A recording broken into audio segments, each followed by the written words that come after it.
কালামুল্লাহ মাজিদে আল্লাহ তাআলা জানিয়ে দিয়েছেন 7 শ্রেণীর ব্যক্তিকে তিনি অপছন্দ করেন। কয় শ্রেণীর? আবার বলুন, কয় শ্রেণীর? জি, 7 শ্রেণীর ব্যক্তিকে আল্লাহ তাআলা অপছন্দ করেন। তো মানে আল্লাহ তাআলা তাদেরকে ভালোবাসেন না। আমরা আজকে এই 7 শ্রেণীর ব্যক্তি কারা তাদের ব্যাপারে জানার চেষ্টা করব এবং আমরা সতর্ক হয়ে যাব যে আমরা যেন তাদের অন্তর্ভুক্ত না হই। কি বলেন?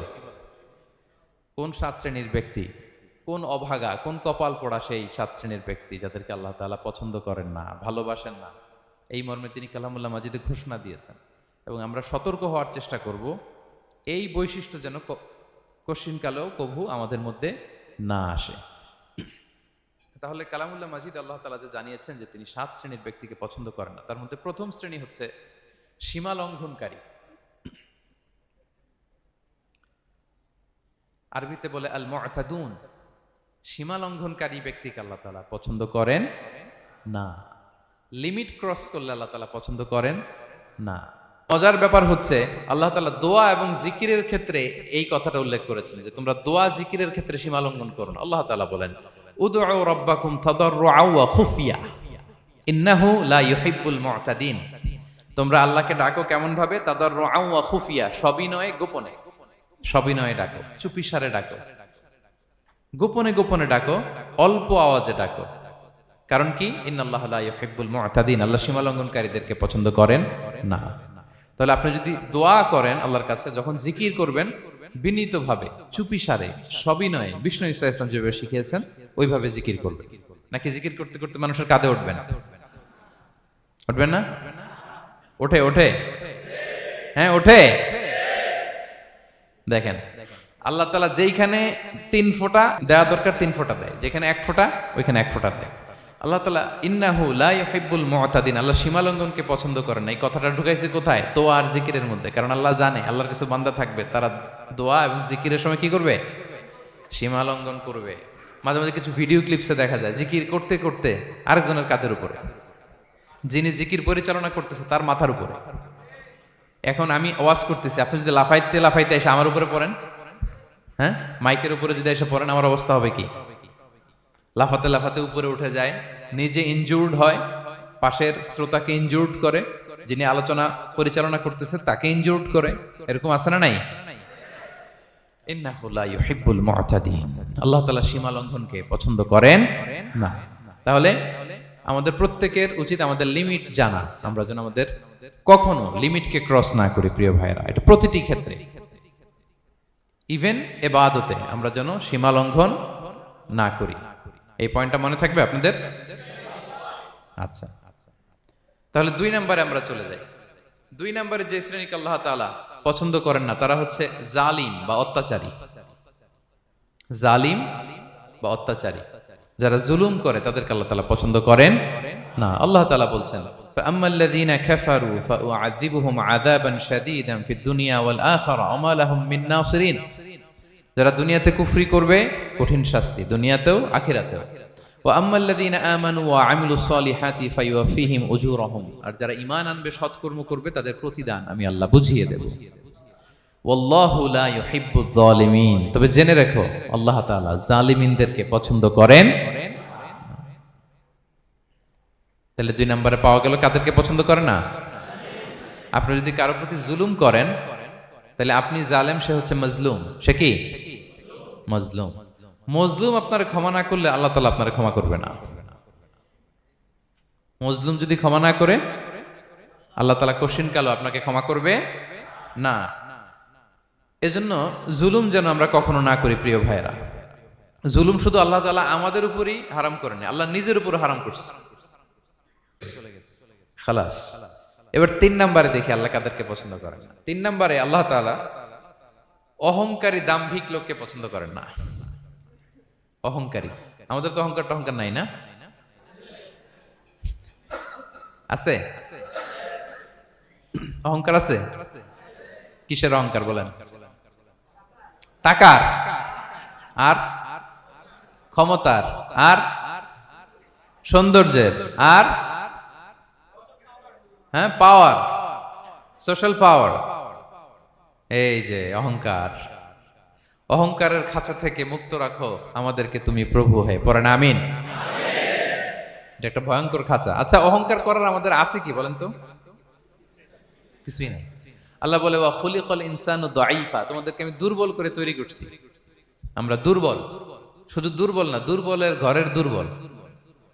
আমার বাপ ছিল দুর্বল, আমার দাদা ছিল দুর্বল, আমরা 14 গোষ্ঠী কি? হাল আতা আলাল ইনসানি হিনুম মিনাদ দাহরি লাম ইয়াকুন শাইআম মাযকুরা। আল্লাহ বলেন একটা সময় ছিল উল্লেখ করার মতো তোমার কিছুই ছিল না। আজকে তো এত লম্বা চড়া মানুষ, আমরা কিছুই ছিলাম না। প্রতিটি কথার পেছনে কোরআনের যুক্তি আছে। কোরআন আল্লাহ তাআলা বলছেন আল্লাহ অহংকারীদেরকে পছন্দ করেন না। ইংরেজিতে কি বলে? ইগো আছে আমাদের, হ্যাঁ? ইগো, এটা ছেড়ে ফেলতে হবে, অহংকার করা যাবে না। আমার প্রিয় ভাইয়েরা, একটু মনোযোগী হন। এই আয়াতের তাফসীরটা একটু সংক্ষেপে বুঝিয়ে দেই। আল্লাহ তাআলা বলছেন ইন্নাল্লাহা লা ইউহিব্বু কুল্লা মুখতালিন ফাখুর। আল্লাহ কোন মুখতাল আর ফাখুরকে পছন্দ করেন না। মুখতাল আর ফাখুর মানে কি? মুখতাল মানে যে অহংকার করে মনে মনে। কিছু লোক আছে ভিতরে ভিতরে নিজের বড় মনে করে, বাইরে বলে না বা বলার সাহস পায় না, কিন্তু ভিতরে ভিতরে ভাবে আমি কোন হনুরে। কি বলে? আমি কোন? আমি তো বড়, আরে আমার চেয়ে বড় বেশি জানে নাকি কেউ? আমার চেয়ে কিছু পারে নাকি? আমি তো, কিন্তু এটা মুখ দিয়ে বলে না, ভিতরে ভিতরে আছে না নাই? এদেরকে আরবিতে বলে মুখতাল। কি বলে? মুখতাল। আরেকজন ফাখুর, সে শুধু ভিতরে না, এটা প্রকাশ্যে বলে বেড়ায়। এটা আরো ডেঞ্জারাস। ফাখুর সে আরো খারাপ, সে প্রকাশ্যে তার অহংকার প্রদর্শন করে, বলে বেড়ায় যে আমি বড়, আমি বড়, আমি বড়। আল্লাহ পছন্দ করে না। 4 নাম্বার হচ্ছে অপচয়কারী বা অপব্যয়কারী। অপচয়কারী বা অপব্যয়কারী, এই শ্রেণীর ব্যক্তিকে আল্লাহ তাআলা পছন্দ করেন। আল্লাহ বলেন কুলু ওয়াশরাবু ওয়ালা তুসরিফু, তোমরা খাও পান করো, কিন্তু ওয়ালা তুসরিফু, তোমরা অপব্যয় করো না। ইন্নাহু লা ইউহিব্বুল মুসরিফিন, আল্লাহ তাআলা অপব্যয়কারীকে পছন্দ করেন না। অপচয়, প্রয়োজন নাই তারপরেও খরচ, অপ্রয়োজনীয় খরচ, এটা আল্লাহ পছন্দ করেন না। ইভেন কি দানের ক্ষেত্রেও, আপনি যে দান করবেন, এখানেও ভারসাম্যপূর্ণ দানের কথা বলা হয়েছে। আল্লাহ বলছেন ওয়াল্লাযীনা ইযা আনফাকু লাম ইউসরিফু ওয়া লাম ইয়াকতুরু ওয়া কানা বাইনা যালিকা কাওয়ামা, যারা দান করে, দানের ক্ষেত্রে কৃপণতাও করে না, আবার সব দিয়ে দেন। যেমন আপনার ছেলের স্কুলের বেতন দিতে হবে, ফ্যামিলির খরচ আছে, এটা আছে সেটা আছে, কিন্তু আপনি বেতনে সব দিয়ে দিলেন একজনকে, তো আপনি চলবেন কেমনে? দেয়া যাবে না, ভারসাম্যপূর্ণ হয় নাই। ভারসাম্যপূর্ণ হইতে হবে। তাহলে অপচয়টা আল্লাহ তাআলা পছন্দ করেন না। এবং বিষ্ণু সাল্লাল্লাহু আলাইহি ওয়াসাল্লাম বলেছেন কুলু ওয়াশরাবু, খাও পান করো, ওয়া তাসাদদাকু, দান করো, ওয়ালবাসু, যা মনে চায় পরিধান করো। ভালো পোশাক পরিধান করে আপনি আল্লাহ শুকর করবেন, কোনো অসুবিধা নেই, কিন্তু শর্ত হচ্ছে মা লাম ইউখালিতুহু ইসরাফ, এটার মধ্যে কোন ধরনের অপচয় অপব্যয় থাকতে পারবে, আও মাখিলা, অথবা বড়ত্ব থাকতে পারবে না। তাহলে 4 নম্বরে আমরা জানলাম যে অপচয়কারীকে আল্লাহ তাআলা পছন্দ করেন না। শুধু এখানেই শেষ না, আল্লাহ তাআলা অপচয়কারীকে শয়তানের ভাইয়ের সাথে তুলনা করেছেন। কার ভাই? আল্লাহ বলেন ওয়ালা তুবাযযির তাবযীরা, তোমরা অপচয় করো না, কারণ ইন্নাল মুবাযযিরিনা কানু ইখওয়ানা শায়াতিন, অপচয়কারী কার ভাই?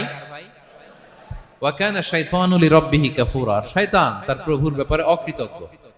তাহলে আমরা জানলাম অপচয়কারী কার ভাই? আচ্ছা বলেন তো, বুঝে শুনে উত্তর দিন। যিনি শয়তানের ভাই, উনি নিজেও একটা কি? বলে ফেলছেন আপনারাই, আমি আর কি বলবো। যারা আল্লাহ শয়তানের ভাই বানাইছে, ও নিজেও একটা কি? তাহলে এটা যেন আমরা না করি। আমরা যেন পরিমিতি বোধ যেন আমাদের ব্যয়ের ভেতরে থাকে। এই আয়াতগুলোতে আমরা 2টা শব্দ পাই, একটা ইসরাফ আর একটা তাবযীর। ইন্নাল্লাহা লা ইউহিব্বুল মুসরিফিন, আর জায়গা ওয়ালা তুবাযযির তাবযীরা। দুটোই হারাম পেনাঙ্গের ভাইয়েরা। পার্থক্যটা কি? পার্থক্য হচ্ছে ইসরাফ মানে হচ্ছে বৈধ বা হালাল কোনো ক্ষেত্রে প্রয়োজনাতিরিক্ত ব্যয় করা। হালাল হালাল, কিন্তু আপনি অতিরিক্ত খরচ করছেন। বাসায় আম লাগবে 2 কেজি, কয় কেজি? 2 কেজি হলে সুন্দর খাওয়া যায়। নিয়ে আসছেন 10 কেজি, কয় কেজি? 3 দিন পরে এগুলো পচে টচে নষ্ট হয়েছে, অপচয় হয়েছে না? কিন্তু আম কিনা হালাল না হারাম? আম খাওয়া হালাল না হারাম? তাহলে এই যে হালাল জিনিসে প্রয়োজনাতিরিক্ত যে খরচ করছেন, এটাকে বলে ইসরাফ, এটা নিষেধ। আরেকটা আল্লাহ যেটা আরো ভয়ঙ্কর, শয়তানের ভাই বানাইছে আল্লাহ যে কারণে, ওটার বলে তাবযীর। ওটা কি? তাবযীর হচ্ছে অবৈধ বা হারাম কোনো ক্ষেত্রে প্রয়োজনাতিরিক্ত ব্যয় করা। এমনি কাজটা হারাম। এমনি কাজটা কি বলেন তো? মদ খাওয়া কি? এখন ট্রাক ভর্তি করে মদ নিয়ে আসছেন। নাচানাচির অনুষ্ঠানে ফান্ডিং করা কি? অশ্লীলতা, নৃত্য প্রদর্শন, এরকম একটা প্রোগ্রাম হবে নারীদের, এটাতে ফান্ডিং করাটা কি? হারাম। এখানে আপনি হাত খুলে দান করছেন, এটারে বলে তাবযির। তাহলে ইসরাফও হারাম, তাবযিরও হারাম। দুইটার মধ্যে বেশি হারাম হচ্ছে তাবযির। যে তাবযিরের কারণে আল্লাহ তাআলা তাকে শয়তানের ভাই বলেছেন। তাহলে অপচয়ের সাথে আমাদের কোনো সম্পর্ক, আমরা একটু গলা ফাটিয়ে অপচয়কে নো বলে দিব। আওয়াজ করে বলেন নো। আজকে থেকে আর কোনো অপচয় নাই। আজকে থেকে অপচয় নাই। বিষ্ণুনবী সাল্লাল্লাহু আলাইহি ওয়াসাল্লাম একবার আম্মাজান আয়েশা রাদিয়াল্লাহু তাআলা আনহার ঘরে ঢুকলেন। ফাওয়াজাদা কিসরাতা খুবজিন মুলকাতিন আলাল আরদ। আম্মাজান আয়েশার ঘরে ঢুকেই দেখলেন এক টুকরো রুটি মাটিতে পড়ে আছে। কোথায় পড়ে আছে?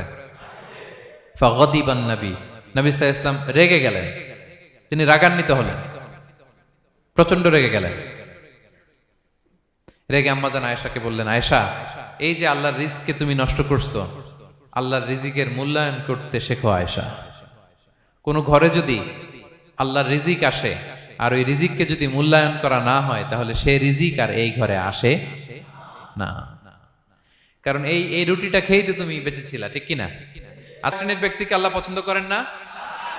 1 নম্বরে সীমা লঙ্ঘনকারী, 2 নম্বরে জালিম, 3 নম্বরে অহংকারী, 4 নাম্বার অপচয়কারী, 5 নাম্বার খেয়ানতকারী, আমানতের খেয়ানত, 6 নাম্বার ফাসাদ সৃষ্টিকারী, 7 নাম্বার মন্দ কথা, অশ্লীল কথার যে প্রচার করে। এগুলো